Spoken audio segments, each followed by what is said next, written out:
បាទគណៈពេលនេះដែរនាំតារាមករកឋានសួគ៌បងប្អូនថ្ងៃមុនឃើញលោកមកឡើងឋានសួគ៌ឥឡូវនាំតារាមករកឋានសួគ៌ដែរនេះក្រោយខ្នងសមុទ្រឥឡូវតារានេះធំឃ្លុំហ្នឹង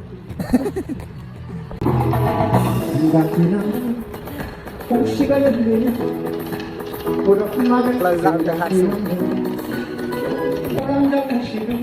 ផ្លូវឡើងឋានសួគ៌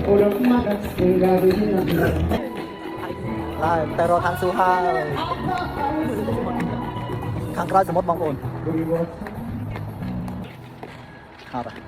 ទៅដើមហត់ហ្នឹងឲ្យឡើងនំមិនមកជើនេះហត់ហើយឃើញតូចបន្ទាប់ពីឡើងទៅដល់ជើងឥឡូវរកឋានសួគ៌ឃើញបងប្អូននេះនេះអូបងប្អូនតម្រង់ជួរច្រើន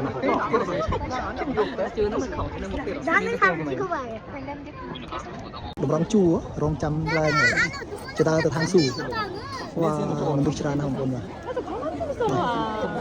អូនេះឡើងវ៉ានេះអ្នកតម្រង់ជួរថែមចាំផ្លូវអូគួរឲ្យវិលមុខនេះ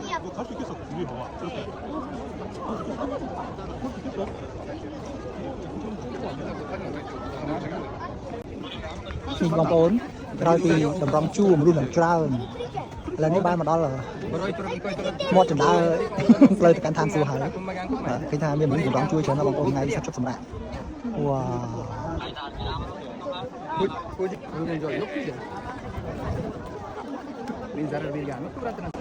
បាទចណ្ដើឡើងទៅឋានសួគ៌វ៉ាអត់ដឹងត្រូវទៅខាងណាមុនទេនេះមនុស្សតម្រង់ជួរច្រើនណាស់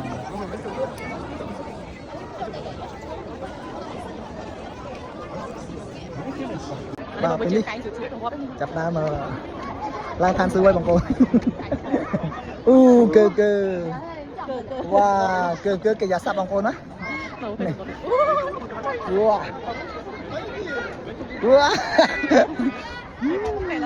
នេះបងប្អូនបាទញ័រផងគឺផងក៏ខ្លាយគាត់ដែរបាទអង្ការគឺអត់មានដៃកាន់ទេបងប្អូនវ៉ាអូនេះច្រើនណាស់នេះខាងក្រោយនេះសមុទ្រវ៉ាបាទបងប្អូននេះឋានសួគ៌នេះជិះបែខ្លាចអីនេះស្គាល់ហើយឋានសួគ៌នេះវ៉ានៅលើមេឃបងប្អូនបាទបណ្ដោះកពូលហើយឥឡូវនេះពងថើឡើយទៅមកដល់តាចាំវិញ